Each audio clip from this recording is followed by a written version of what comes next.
Good morning. I am comedian Haley Boyle, and for the first time in a long time, I mean that. It's a good morning, guys. I'm pumped. I'm psyched. God, I feel good today. I feel like myself for the first time in a long time. In fact, I was actually trying to remember last time I felt actually good about myself, and it's been probably a good year or so. Any hoodle. I feel like I got the clarity I wanted. Oh, wait, look at that. I'm even using a tripod today, even though I'm still sitting on my bed, so every time I move, the camera moves. Any hoodle. Okay, so if you follow along, you know that recently my son's father came back into the picture when we were at our absolute lowest point, and I thought this was wonderful news. Ron was going to have his dad. I would have some backup, some help, whatever. No, come on, stupid Haley. That's not what he's for. He is a selfish man. So, basically, I just said yes to whatever and then I said no. And then I was like, this is unreasonable. This is not healthy. This is not beneficial. This doesn't help Robin. This doesn't help me. The same awful things are happening, the same shady behavior, the same obvious lies, like all that stuff is the same.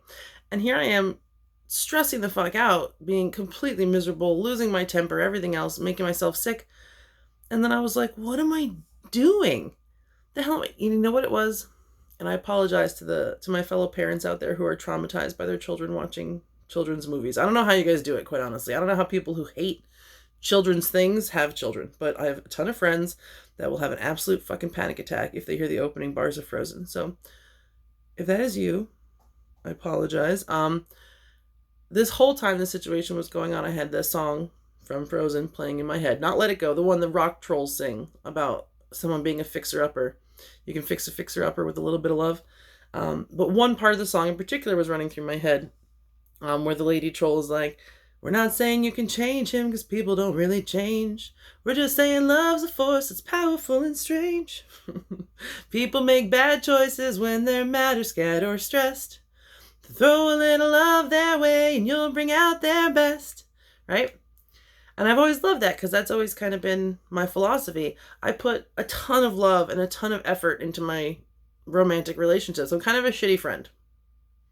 I'll say that outright. I do not connect regularly with my friends, but if someone comes to me with a crisis, I drop what I'm doing and I do my best to help.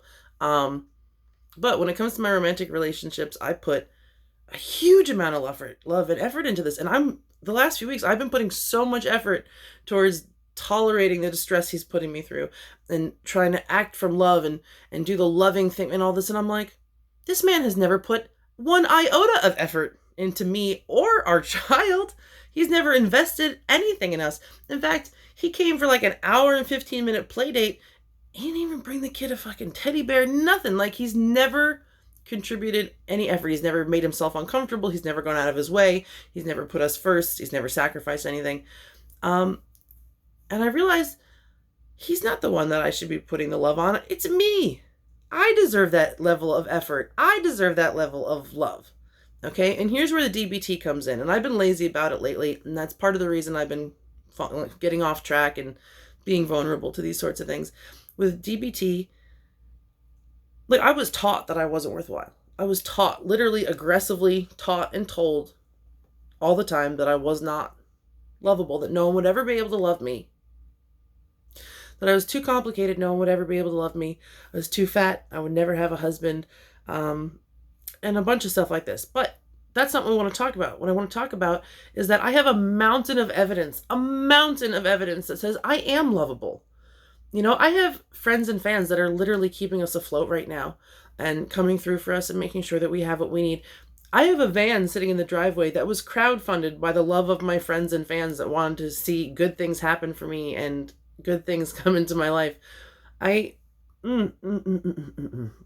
have friends in my life right now that I'm in contact with at least on a monthly basis that I have had since birth. This is good evidence that I'm pretty freaking lovable. I've managed to accomplish some things in show business in spite of my mental health and whatnot. that lets me know that I'm pretty goddamn talented. You know, I've managed to get into some places where a lot of people thought I didn't belong, but I got there on talent. You know, not on charm, not on who I knew, not on being one of the cool kids, just being good at what I do. And I've planted a lot of seeds over the years, and I've done a lot of good I'm a worthwhile person is what I'm saying, and I deserve that effort. And with this mountain of evidence, it's not unreasonable to think that I deserve that level of effort from a partner.